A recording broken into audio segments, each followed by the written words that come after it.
उन्हाळा आहे, कैरी म्हटलं का सगळ्यांच्याच तोंडाला पाणी सुटतं. तर चला मंडळी, आज मी बनवणार आहे कैरीपासून आंबट गोड चवीचा मस्त असा छान मुरंबा.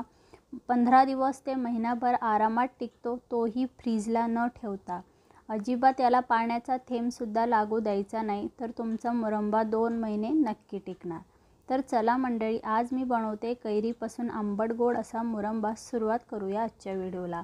मी सुजातास किचनमध्ये आपले खूप खूप मनापासून स्वागत करते. तर त्यासाठी मी मीडियम साईजच्या 2 कैऱ्या स्वच्छ धुवून पुसून घेतल्या आहे. छान कोरड्या करून घ्यायच्या आहे. नंतर त्याचा वरचा देठाचा भाग थोडासा जास्त कट करून घ्यायचा, कारण की गावरान कैरी आहे त्याला चीक भरपूर असतो. चिकाचा पूर्ण भाग आपल्याला कट करून घ्यायचा आहे. त्यानंतर त्यावरची साल काढून घ्यायची.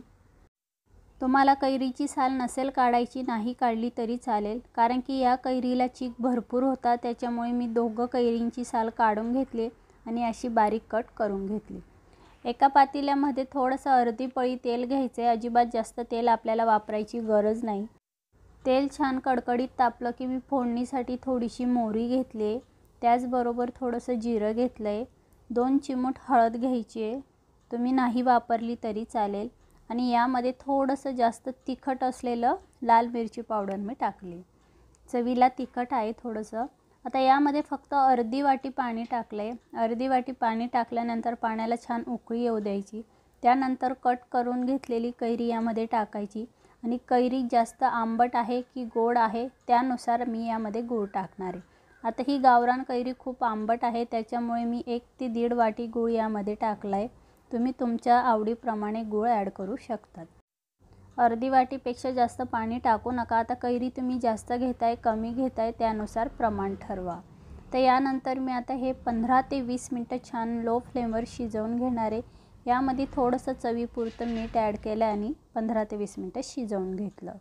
तर अशा पद्धतीने बघा, 15 ते 20 मिनटानंतर गूळ पूर्णपणे असं विरघळला आहे आणि त्याचा पाक तयार झाला आहे. अजून आपल्याला 5 ते 6 मिनटं छान याला शिजवून घ्यायचे.